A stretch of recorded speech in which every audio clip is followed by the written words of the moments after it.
Sinalab na bighead mga boss idol and madam, at sinigang na tilapia sa bunga ng sampalok at mangga, at konting salo-salo dito sa lumang mansyon ni Don Silverio. At hindi naman talaga kami magsasawa, libre entrance na at ang dami pang mumu.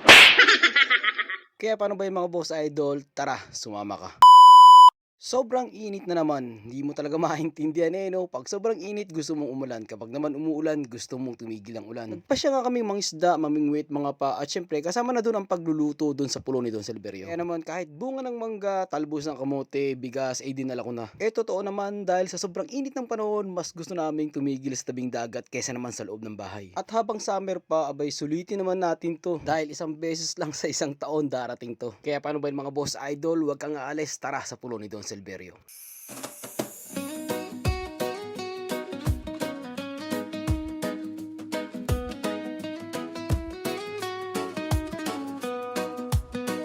Sa unang liwanag ng araw sa baybayin, hangin ng dagat, ramdam sa dibdib, alon ng tugtog, bangka ang saksi.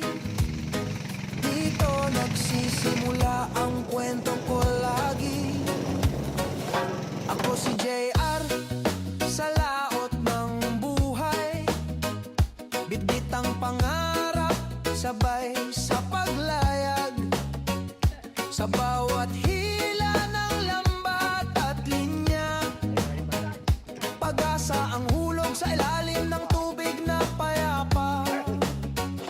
Tahimik ang dagat, pero buhay ang... Kadating namin dito sa spot, kanya-kanyang bitbit, kanya-kanyang dala. Ganun talaga pag gusto mong sumama. At mayroon pang naghugas ng mahiwagang kaserola.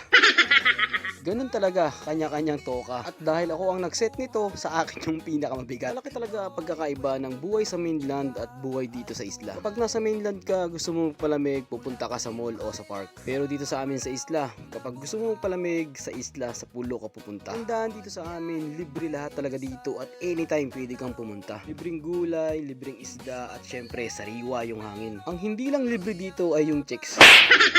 Kung mapilit ka at gusto mo talaga ng chicks, pumunta ka rito sa mansyon ni Don Silverio alas 12 ng gabi.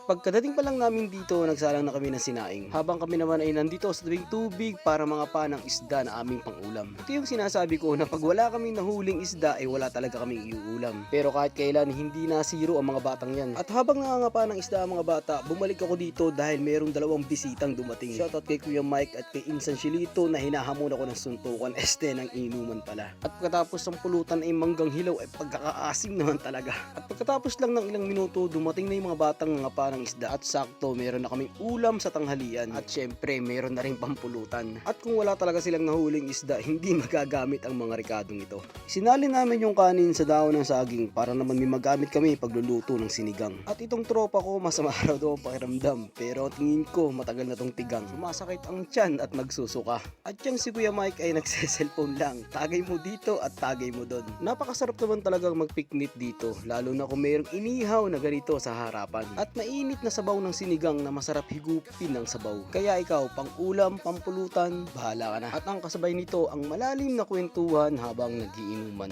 So paano ba yung mga boss, idol and madam? Tara, kakain na. Hindi lang huli ang inuwi, kundi kwento ng buhay na aking ibinabahagi. Para sa mga kapwa ko sa baybayin, na araw-araw sa dagat ang gising. Sa simpleng buhay mayaman na tunay, pagkakaisa, pag-asa at dangal. Ito ang vlog, hindi lang palabas, kundi salamin ng totoong lakas.